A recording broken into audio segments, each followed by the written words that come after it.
A consequência do pecado é a morte eterna.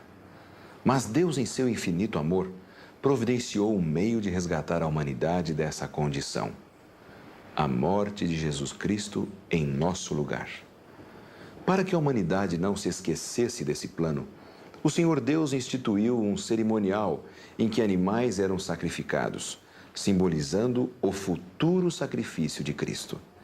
É o que você verá no estudo de hoje. Estamos lembrados de que Adão e Eva, nossos primeiros pais, transgrediram uma ordem de Deus, transgrediram a lei de Deus, e como resultado de sua desobediência, foram expulsos do paraíso. O homem, pois, falhou em obedecer ao seu Criador e ficou sujeito à morte. Contudo, havia da parte de Deus provisão para remir o pecador. A Bíblia nos indica que antes mesmo que Adão e Eva pedissem qualquer coisa, Deus já tinha a solução preparada. E a primeira promessa salvadora aparece em Gênesis 13, 15, onde ele promete o Salvador que viria e nos traria a salvação e a destruição do pecado. Ele deu seu Filho para morrer no lugar do homem, e o sacrifício de Cristo na cruz, a sua morte em nosso lugar, expiou os nossos pecados, resolveu o problema da nossa salvação.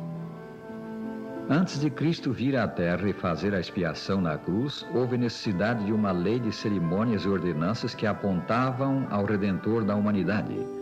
Essa lei determinava, entre outras coisas, que animais, principalmente cordeiros, fossem mortos no lugar do pecador. Os sacrifícios desses animais simbolizavam o futuro sacrifício de Cristo. O salário do pecado é a morte. E mediante o sacrifício daqueles animais, Deus ensinava ao homem que o pecador, ou alguém que tome o seu lugar, tem de morrer. Somos salvos da morte eterna, da perdição, porque o Senhor Jesus Cristo tomou o nosso lugar e morreu por nós. Os sacrifícios de animais, serviço simbólico do sacrifício de Cristo, eram oferecidos no santuário do antigo povo de Deus. O que vemos na tela mostra o santuário tal como ele era quando Israel peregrinava no deserto.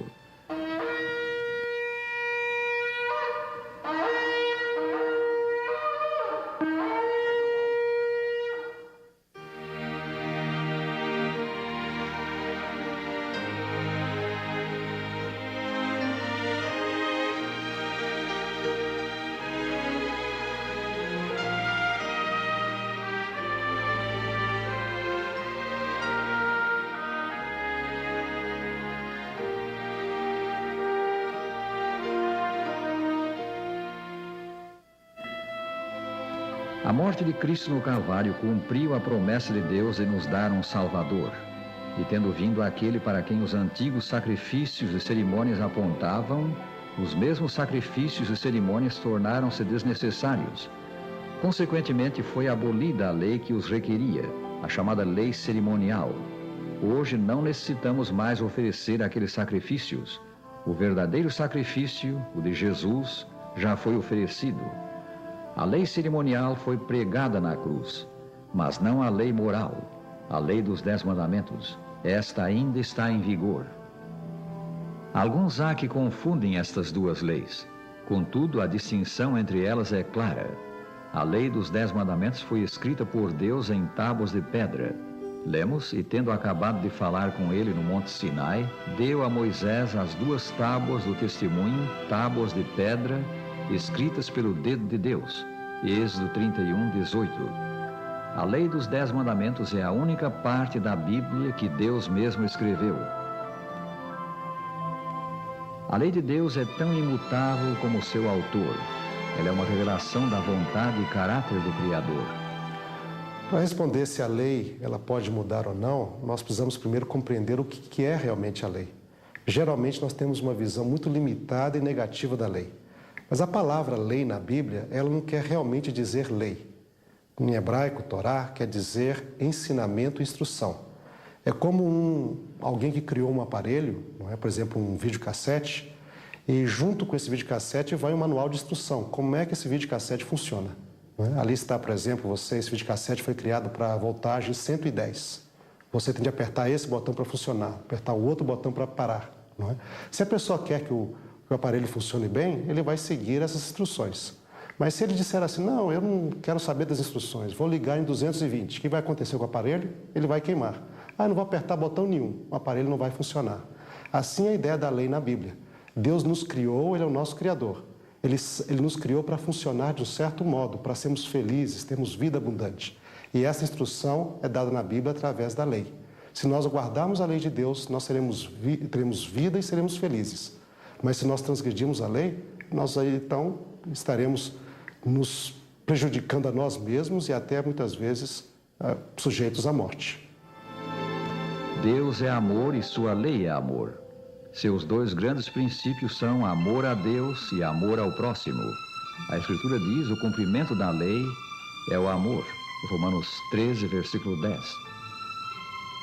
A lei cerimonial foi escrita por Moisés num livro, tendo Moisés acabado de escrever integralmente as palavras desta lei num livro. Lemos em Deuteronômio 31, versículo 24. A lei de Deus foi colocada dentro da arca. Nada havia na arca senão só as duas tábuas de pedra que Moisés ali pusera junto a Horeb, quando o Senhor fez aliança com os filhos de Israel ao saírem da terra do Egito. 1 Reis 8, versículo 9. A arca era uma caixa de madeira revestida de ouro e estava no lugar santíssimo do santuário. A lei cerimonial escrita num livro foi posta fora da arca. Moisés ordenou: tomai esse livro da lei e ponde-o ao lado da arca da aliança do Senhor vosso Deus, para que ali esteja por testemunho contra ti. Deuteronômio 31, 26. A lei de Deus é chamada lei real. Se vós, contudo, observais a lei régia, segundo a Escritura, amarás o teu próximo como a ti mesmo, fazeis bem. São Tiago, capítulo 2, versículo 8. A lei cerimonial é chamada lei de ordenanças. Aboliu na sua carne a lei dos mandamentos na forma de ordenanças, para que dos dois criasse em si mesmo novo homem, fazendo a paz. Efésios 2, versículo 15.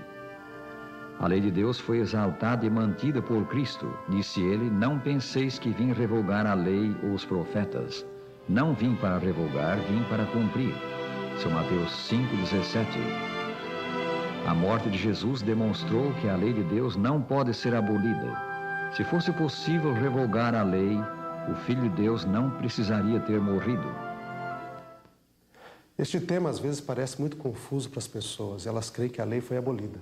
Mas na Bíblia o que diz que foi abolido foi a condenação da lei, segundo Paulo fala em Romanos. Como compreender isso? Nós poderíamos usar, por exemplo, uma imagem que acho que deixa bem claro. Se eu viajar por uma autoestrada cujo limite de velocidade é 120 por hora, e eu, no entanto, for a 150, um guarda poderá me parar e me dar uma multa, me condenar. Eu transgredi a lei, né? Me dar, então, essa multa, que é a condenação da lei. Eu, no entanto, poderia ter um juiz no tribunal, e justificar: seu juiz, eu estava a 150 km por hora porque eu tinha alguém passando mal no carro e eu deveria chegar rapidamente a um hospital. O juiz, considerando a situação, ele poderia me perdoar a transgressão e tirar, então, a condenação, tirar a multa. Mas a lei dos 120 km ainda continuaria vigente na autoestrada. A mesma coisa acontece na Bíblia. Nós pecamos e deveríamos morrer. Esta é a condenação da lei. Jesus, no entanto, morreu no nosso lugar. Ele aboliu essa condenação. Ele pagou o preço por nós. Então, nós não precisamos mais morrer por nossos pecados. No entanto, a lei continua vigente, visto que aqueles que não aceitam o perdão de Cristo serão julgados por ele no final dos tempos. E um juiz só julga porque existe ainda uma lei. A lei cerimonial foi abolida pela morte de Cristo. Foi cravada na cruz. Tendo cancelado o escrito de dívida que era contra nós e que constava de ordenanças, o qual nos era prejudicial, removeu-o inteiramente, encravando-o na cruz. Colossenses 2, 14. Um sinal da abolição da lei cerimonial foi a ruptura do véu do templo de Jerusalém de alto a baixo, dando a entender que era vindo o verdadeiro sacrifício e cessavam os sacrifícios simbólicos. Isso ocorreu quando Jesus expirou na cruz. Na divina alegoria da redenção, a morte do Cordeiro como sacrifício pelo pecado representava a morte de Cristo pela humanidade. Cristo é o Cordeiro de Deus morto em nosso lugar.